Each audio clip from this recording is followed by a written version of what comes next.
Желтоқсан was a series of protests of Kazakh youth that occurred in Almaty and other Kazakhstan cities from December 16 to December 20, 1986. The trigger for the protest was the dismissal of Dinmuhamed Kunayev from his position of first secretary of Kazakhstan's Communistic Party and his displacement by Gennady Kolbin, who had never visited or worked in Kazakhstan before his appointment. The reaction of Kazakh youth to Kolbin's appointment was thus unenthusiastic. By the morning of 17th December, people started to gather spontaneously and moved towards Almaty's Brezhnev Square, the site of the Kazakhstan's Communistic Party headquarters. By noon, thousands of people, most of them students, were on the square.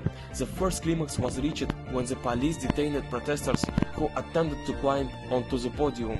People were enraged and demanded the immediate release of the detained. When the demand was not met, they attacked the police and then started to damage public buildings. A few hours later, the police, now supported by special forces, cleared the crowd from the square.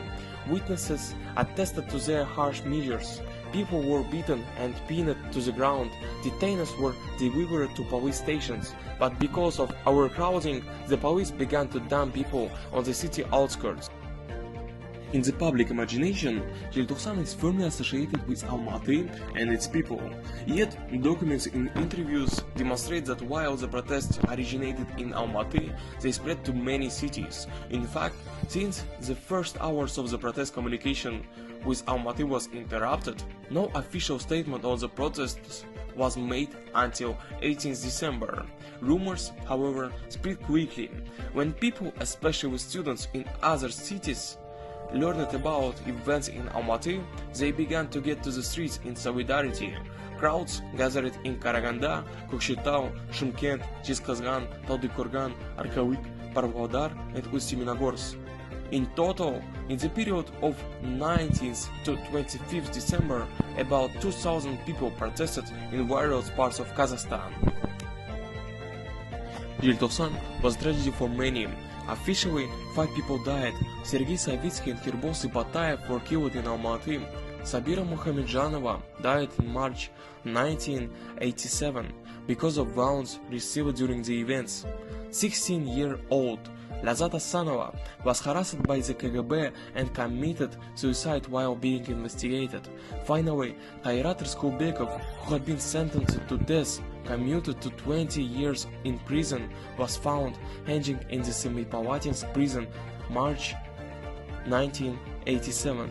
Today, the representation and official commemoration of the victims of Желтоқсан is gendered as exclusively male and focused on Raskolbekov, whereas the stories of its other victims are relatively unknown and rarely discussed. Repressions against participants was severe. Hundreds of university staff were fired and students expelled. It took them years to recover morally and physically, to return to study, if at all, or to find jobs. Many students were forced to abandon their studies. 99 people were sentenced to prison terms, and only half of them had been rehabilitated by 1990. Among those who had been abused by police and security forces in December 1986, only a handful sought justice. Most victims were too scared to even seek treatment in hospital. The most common accusation was nationalism and chauvinism.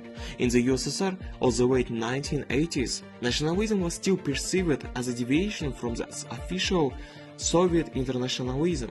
The following justification by one protester at the time was typical: "We are wrongly stigmatized as nationalists, which we are not. We do not necessarily require a Kazakh as a head of Kazakhstan. This could be a Russian as well. But we want someone who knows our country, not someone who spent 0 days in our land and was appointed to govern over the country without our minimal consent." This uprising had a significant consequences for Kazakhstan and the Soviet Union. It forced the Soviet leadership to reconsider its policy in the region, which led to changes in the governance and economy of Kazakhstan. As a result of the events of 1986, steps were taken to strengthen the autonomy of the republics within the USSR. The historical significance of the uprising is that it was one of the first serious challenges to Soviet power during the perestroika period, and reflected the broader social and political problems facing the Soviet Union in the late 1980s.